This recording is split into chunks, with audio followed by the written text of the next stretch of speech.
Hello, everybody, and welcome to podcast number 41 of The Real Estate Show. I'm Cherise Selley, and with me is Judy Steenland. We are a part of Selley Group Real Estate, where we have a boutique brokerage right here in Colorado Springs. We are tiny, but we're mighty. We're making a huge impact in the marketplace by loving on our clients, giving them guidance, and working with them to work on the very best real estate outcome possible for their personal story. Wouldn't you say, Judy? I would say, Cherise. That's a big part of our hearts. It is. And thank you for tuning in. We are going to dive quickly into some of the market stats for the Colorado Springs area. And in the last episode, we did not have March's statistics in yet because we're filming a little bit ahead. And so we do not have it in for this episode either. But what I did do was take the last 30-day average of solds for two zip codes. So this time I chose the Briargate zip code, which is 80920. So let's go into the average list price in Briargate, which is $501,774. And the average sold price was $525,21. So that's a 4.7% differential between the list price and the sold price. The largest differential in that zip code over the last 30 days was 12% over, which was in a little townhome. It started out as a $325,000 townhome in Briargate. So it escalated 12% over. So be prepared. First-time home buyers, it's rough. We know it. But if we see these differentials and we study them, that's how we can prepare you. Right. Making the best offer, because most of the majority of the time now you don't get a second chance. Absolutely. So it's expected. Your highest and best is your first offer. That's right, Judy. Yeah. That's wisdom. Well, and you talked about the escalations. The national statistic right now is, on an average nationally, the number of offers over $100,000 over list are at the peak and at an all-time high. That's incredible. Yeah. I mean, we're seeing it on our own listings. It's incredible. And so let me finish the zip code story, because it's so interesting to go through this. The 80919 zip code, where our office is, where yours truly resides, right here in the northwest foothills of Colorado Springs.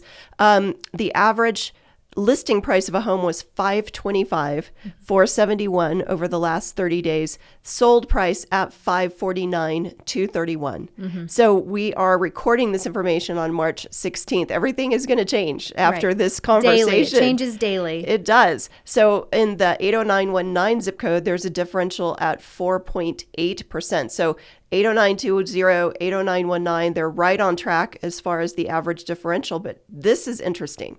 So the largest differential in the last 30 days was a 12% over list price differential. So in Briargate, that was for a first-time buyer type townhome. In 80919, the largest differential was for $1 million home. Yeah. And it went 12% over.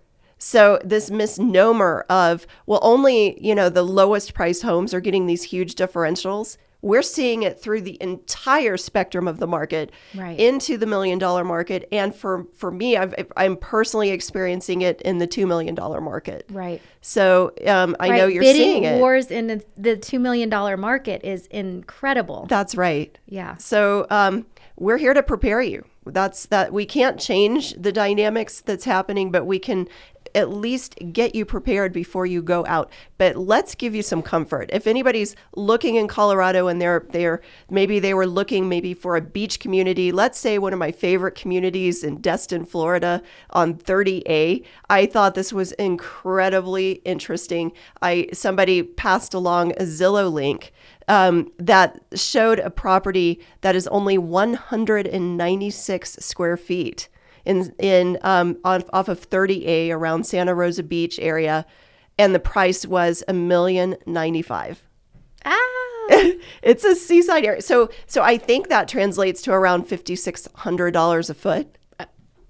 Yeah, astronomical. Yeah, I need a calculator. Is that crazy? Well, to piggyback on that, I have a client that had a home in San Diego that they're moving here, and it was 800 square feet, and it just sold for $1.2 million. Come on. 800 square feet. So yes, you can get a lot more home in Colorado Springs for $1.2 million.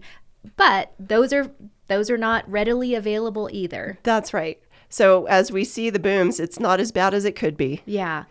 And I go back to Cherise, being prepared, understanding, I think it's shocking to buyers who are not listening and being educated on what's really happening. Because if I'm working with a buyer and I show them numbers that a neighborhood is, that homes have gone 100,000 over and that's the first time they've heard it, they can't wrap their heads around it. That's right.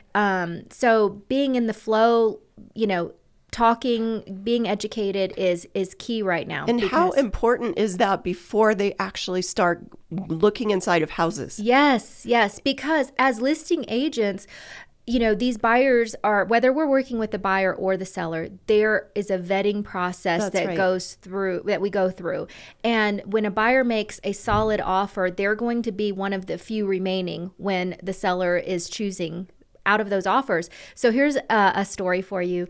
I have a good friend who's an agent in Texas, and this last weekend in Frisco, she listed a home for $575,000. Okay. They listed on Friday. Between Saturday and Sunday, there were 400 bodies that walked through that home. No way. Yes. And they ended up with 47 offers on Monday. 47 offers. So how do you make your offer stand out above the other 46 offers? Because 46 offers are not going to get chosen. That's incredible. That's a good question. And how did they vet? Yeah. So it starts with all of the upfront preparation for the buyer. You have to be so solidly pre-qualified right now that it's an ironclad loan, not a pre-qualification, a full pre-approval. You need proof of funds.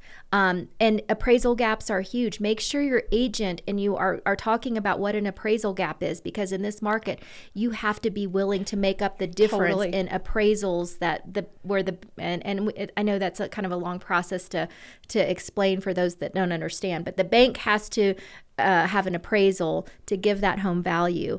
And if you offer more, you have to make up the difference in what that home might appraise for, or you're committing to making up more. And so showing that you have the financial ability to do that. These are conversations that have to happen up front. And on top of that, not just being willing to pay the difference, but a lender verifying those funds and putting that in the initial letter. Yes. That is the pre-approval letter. That is something you don't see from every buyer. But if I'm working on, one of my last listings, I had 8 offers.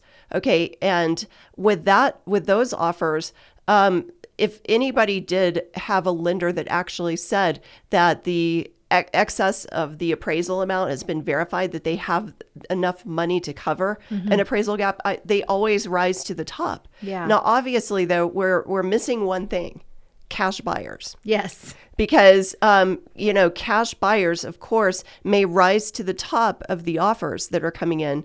Now, in the case of these 8 offers, I had 3 cash offers. But 2 of them, believe it or not, were at the list price on this particular home. And 1 was substantially over. So the 1 cash offer was competing as hard as the loans. So the 2 cash offers that were at list price were tossed out the door. Right. My client would take a loan any day over those. Yeah. But so cash is not always king. That's right. But the other one, not only was it cash, but she did waive a lot of the other deadlines, and really, just waiving inspection and we allow inspections to happen, but just waiving the right to ask for anything to be repaired. Right. So that was a big one. Well, and that was a big a highlight of the offer that was finally chosen on the one with 47 offers. The top tier of those those offers, everyone waived inspections. All major contingencies were waived. Have you ever heard of it? This would have never happened 10 years ago. No, even 4 years ago. That's right. We are increasingly going through this. So buyer beware. Buyers, when you're when you're beginning your prep, besides the financial part, you might want to start getting to know what inspections may look like, getting familiar. We help familiarize people in this local market with things that may come up for repairs that they have to be prepared for. If they have adequate funds to do those things, they have to think of all that ahead of time, not at the end. Yeah. You want to be the head and not the tail.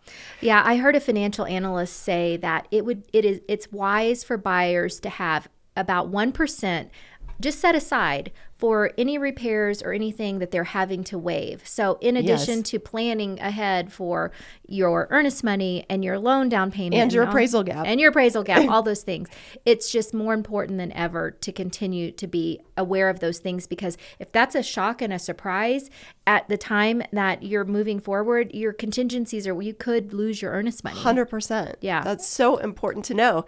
And then as we vet these buyers, another thing that seems to rise to the top is an offer that gives the seller maximum flexibility for possession. Yeah. And not charging for rent. Right. I think those offers usually rise to the top if the seller is still residing in the home, because the seller is typically kind of pigeonholed themselves into a place where they can't make a move until they cash out on their home. Right. So I was just talking to a brand new buyer who was referred to me. She had been talking to a local agent for months who did not prepare her for these things, didn't even talk about some of these topics. And when I said one of your greatest things that you need to be the head and not the tail of this. And I know as a buyer, you feel as the tail, but if you negotiate time. So on her listing in another state, I had a talk with her agent that referred her to me, saying one of the most important negotiations that you can negotiate is time for your seller. Yeah. Buy her time. And in that state, they don't negotiate possessions that are delayed that often. Yeah. And so having that talk up front, making sure that when she's the seller, she's negotiating, because they're going to have as many offers as we'll have here. The state is hot. But I think it's so important that time is negotiation, both on the buy and the sell side of it. Right. Well, and also understanding what the deadline or the cap on that time negotiation is if the buyer's getting a loan. Yes. There is a time limitation that the loan allows for before it becomes considered an investment property. And what is that time 60 limitation? days. That's right. 60 days. And I'm so grateful for Colorado, because our state contracts, there's an addendum to that has been prepared that actually is up to a 60-day rent back. So we don't have to create a lease agreement from scratch. That's right. Yeah. So Judy, one more crazy stat to talk about, since we're talking about all kinds of crazy things today. I was reading in Realtor magazine that the top performing real estate markets in the country nationally, they reached a peak median price of $562,000 for the month of February. Okay, in 1 month nationally.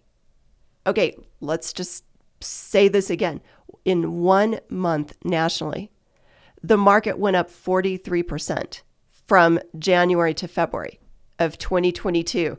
That's insane. And let's talk about where those peak markets are. The first one was Manchester, New Hampshire, Santa Cruz, California, Raleigh, North Carolina, Springfield, Massachusetts, Topeka, Kansas, Rochester, New York, Boulder, Colorado, Portland, Maine, Salinas, California, Vallejo. I'm so sorry, people. I cannot pronounce this name. California, Burlington, North Carolina, and Northport, Florida. So those were the 12 top performing markets according to this survey. But look at that jump. So buyers, again, with interest rates increasing and home prices still, going crazy, it's not a time to just wait. If you're waiting, I think it's a good time to really try to get activated into the market, but be prepared.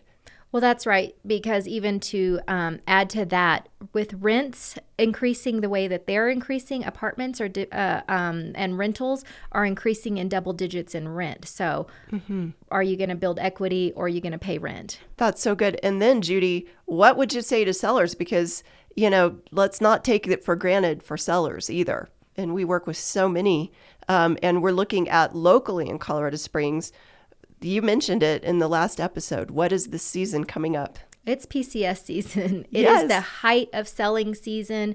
Our recommendation is to get ahead of it rather to be behind it. I say that, and yet we are still at such a low inventory and a shortage in homes that are available that we're going to have a strong spring, summer season regardless. That's right.